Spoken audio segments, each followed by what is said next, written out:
ये आकाशवाणी है। प्रस्तुत है कार्यक्रम सुर्खियों में। इसके अंतर्गत सुनिए उत्तराखंड में नई सरकार के गठन पर चर्चा। इसमें भाग ले रहे हैं राजनीतिक विश्लेषक SMA काजमी और आकाशवाणी संवाददाता कमल कुमार प्रजापति। उत्तराखंड विधानसभा चुनाव में एक अच्छा बहुमत प्राप्त करके भाजपा ने सरकार के गठन की कई अहम औपचारिकताओं को आज पूरा किया। पहले उत्तराखंड के राज्यपाल द्वारा भाजपा के वरिष्ठ विधायक वंशीधर भगत को विधानसभा के प्रोटेम स्पीकर के रूप में शपथ दिलवाई गई। इसके बाद 5वीं विधानसभा में चुनकर आए विधायकों को प्रोटेम स्पीकर ने पद और गोपनीयता की शपथ दिलवाई। आज शाम थोड़ी देर पहले ही जो भाजपा विधायक दल की एक अहम बैठक हुई, जिसमें उत्तराखंड के मुख्यमंत्री के रूप में पुष्कर सिंह धामी के नाम की घोषणा हुई। तो दोबारा पुष्कर सिंह धामी उत्तराखंड के मुख्यमंत्री के तौर पर कमान संभालेंगे और इस बैठक में केंद्रीय मंत्री और भाजपा के वरिष्ठ नेता राजनाथ सिंह और भाजपा नेता मीनाक्षी लेखी ऑब्जर्वर के तौर पर बैठक को संचालित कर रही थी। तो उत्तराखंड में जो सरकार गठन की प्रक्रियाएं चल रही हैं, उस पर चर्चा करने के लिए हमारे साथ कार्यक्रम में जुड़ रहे हैं वरिष्ठ पत्रकार और उत्तराखंड मामलों के जानकार SMA काजमी साहब। काजमी साहब, स्वागत है। शुक्रिया। आपसे मैं चर्चा इसी से शुरू करूंगा कि उत्तराखंड में दो चीजें हुई हैं। हम कहें कि दो परंपराएं बदली हैं। एक तो एक राजनीतिक दल दोबारा सत्ता पर काबिज हुआ है और दूसरा कि मुख्यमंत्री दोबारा रिपीट हुआ है। यानी भाजपा ने इस बार दोबारा सत्ता हासिल की और पुष्कर सिंह धामी दोबारा आने वाले 5 साल के लिए उत्तराखंड के मुख्यमंत्री के तौर पर कमान संभालेंगे। तो उत्तराखंड में जो 4 विधानसभाएं रही, उसमें लगातार 10 मुख्यमंत्री रहे। क्या अब उत्तराखंड में राजनीतिक स्थिरता की तरफ भाजपा देख रही है, जिससे कि दोबारा से उत्तराखंड में पुष्कर सिंह धामी को कमान संभालने का मौका दिया गया है? दोनों बातें आपने सही कही। पहली मर्तबा ऐसा हुआ है जब से ये स्टेट बनी है 2000 से, कि जो रूलिंग पार्टी है उसने रिपीट किया है, दोबारा आई है। नहीं तो अभी तक ऐसा हुआ है 4 चुनाव में कि जो रूलिंग पार्टी रही है वो हारी है और दूसरी पार्टी अपोजिशन आई है।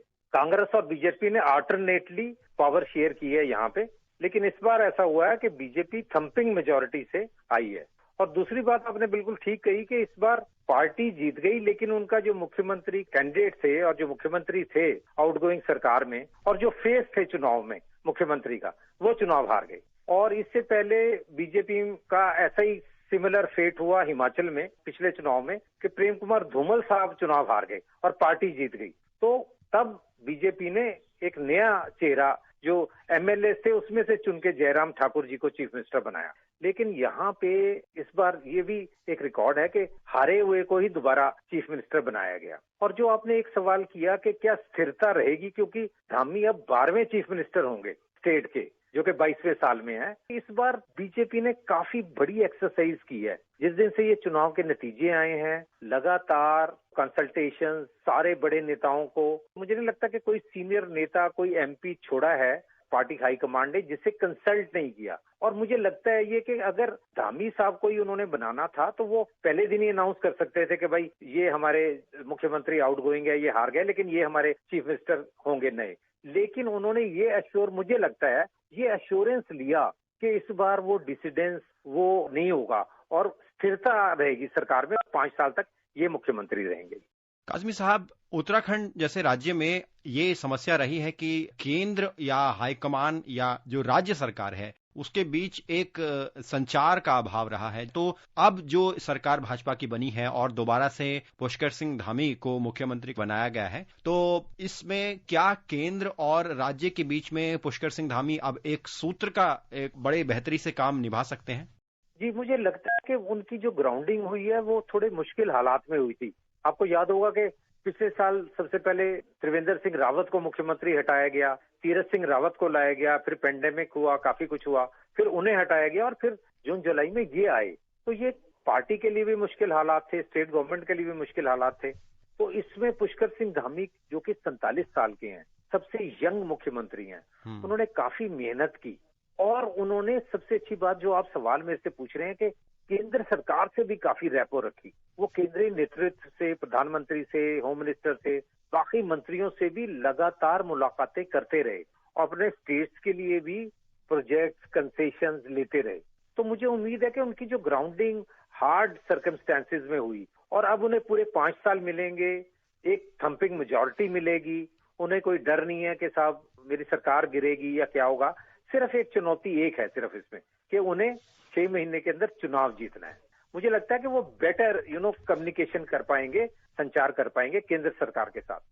काजमी साहब, हमने देखा कि भाजपा सरकार ने कई अहम परियोजनाओं को उत्तराखंड के लिए उनका शिलान्यास किया था, प्रधानमंत्री नरेंद्र मोदी ने भी। जैसे अगर उदाहरण के तौर पर हम बात करें तो 23 विकास परियोजनाओं का चुनाव से पूर्व प्रधानमंत्री ने शिलान्यास किया था, जो लगभग 17,500 करोड़ रुपए की लागत की ये परियोजनाएं थी। ऐसी और कई परियोजनाएं चल रही हैं सड़क, हाईवेज की। तो इन परियोजनाओं को आगे बढ़ाने में अब भाजपा सरकार क्योंकि दोबारा सत्ता में आई है, कुछ तेजी दिखाएगी और देश के विकास में उत्तराखंड का योगदान हो इस मामले में और प्रगति हमें देखने को मिलेगी। जी बिल्कुल, प्रधानमंत्री यहाँ 17,000 करोड़ की परियोजनाओं का शिलान्यास रखा। उसमें खास तौर पे जो देहरादून दिल्ली एलिवेटेड हाईवे है उसे 23 तक बनाने की परियोजना है। ऐसे ही करण प्रयाग रेल परियोजना है जो कि बड़ी एम्बिशियस योजना है। ऐसे ही 4 धाम सड़क योजना है और भी बहुत सी योजनाएं हैं।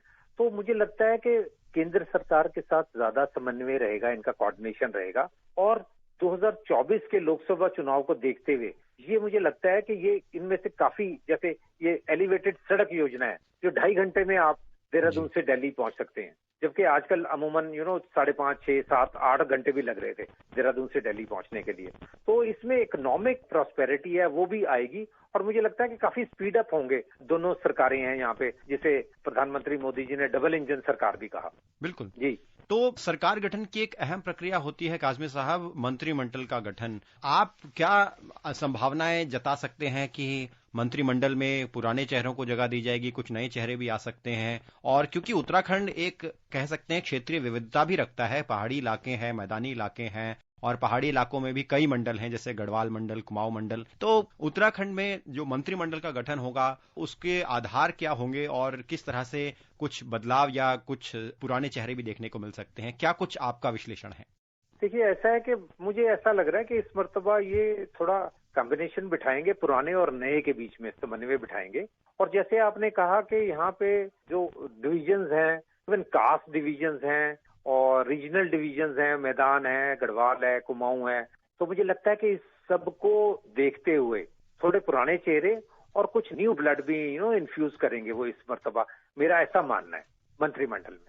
काजमी साहब, आखिरी प्रश्न मैं ये पूछना चाहूंगा कि उत्तराखंड जैसे राज्य के समक्ष कई चुनौतियां होती हैं क्योंकि यह पर्वतीय क्षेत्र भी है, तो ऐसे में जो नई भाजपा गठित सरकार है उसके सामने क्या चुनौतियां रहेंगी और साथ में जो कई योजनाएं हैं, चाहे वो केंद्र सरकार के स्तर पर हो, राज्य सरकार के स्तर पर हो, उनको बढ़ावा देने में ये सरकार आगे कैसे काम करेगी? क्या आकलन है आपका? देखिए, ये जो बड़ी सेंट्रल परियोजनाएं हैं ये तो हैं ही और ये इकोनॉमिक प्रोस्पेरिटी के हार्बिंगर होंगी ये योजनाएं। लेकिन यहाँ पे स्टेट गवर्नमेंट की कुछ पेक्यूलियर स्टेट की प्रॉब्लम्स हैं, जैसे माइग्रेशन की प्रॉब्लम है, हेल्थ इंफ्रास्ट्रक्चर की प्रॉब्लम है। तो इस सब को मुझे लगता है कि ये प्रायोरिटी पे ये सरकार देखेगी। मुझे उम्मीद है कि इन सब कामों के ऊपर एम्प्लॉयमेंट बहुत बड़ा इशू है कि घर पे कैसे एम्प्लॉयमेंट दिया जाए, पहाड़ों में कैसे एम्प्लॉयमेंट दिया जाए ताकि माइग्रेशन रुके, क्योंकि वहाँ पे गांव के गांव बंजर हो रहे हैं। तो ये एक बहुत बड़ी प्रॉब्लम है कि एम्प्लॉयमेंट आप डोर स्टेप पे कैसे दे पाएंगे, प्रोवाइड कर पाएंगे। तो मुझे लगता है कि चैलेंजेस काफी बड़े हैं और ये सेंट्रल गवर्नमेंट की मदद से जो ये बड़ी परियोजनाएं हैं इससे इकोनॉमिक प्रोस्पेरिटी आएगी और वहां पे एम्प्लॉयमेंट के साधन बढ़ेंगे और सरकारें एजुकेशन और पर्टिकुलरली हेल्थ सेक्टर में इंफ्रास्ट्रक्चर बढ़ाने के लिए काम करेगी। जी, ऐसे में काजमी साहब आपका बहुत बहुत धन्यवाद। आप कार्यक्रम में जुड़े और उत्तराखंड में सरकार गठन की जो प्रक्रिया चल रही है उस पर चर्चा में आप हमारे साथ जुड़े। बहुत बहुत शुक्रिया। अभी आप सुन रहे थे उत्तराखंड में नई सरकार के गठन पर चर्चा। इसमें भाग ले रहे थे राजनीतिक विश्लेषक SMA काजमी और आकाशवाणी संवाददाता कमल कुमार प्रजापति। ये कार्यक्रम आकाशवाणी के समाचार सेवा प्रभाग द्वारा प्रस्तुत किया गया। इसे आप हमारे mobile app news on AIR और YouTube channel news on AIR official पर भी सुन सकते हैं। इस कार्यक्रम के संबंध में अपनी प्रतिक्रिया आप हमें ईमेल कर सकते हैं। पता है airnsdtalks@gmail.com। ये कार्यक्रम फिर से सुनने के लिए लॉग ऑन करें हमारी वेबसाइट newsonair.nic.in।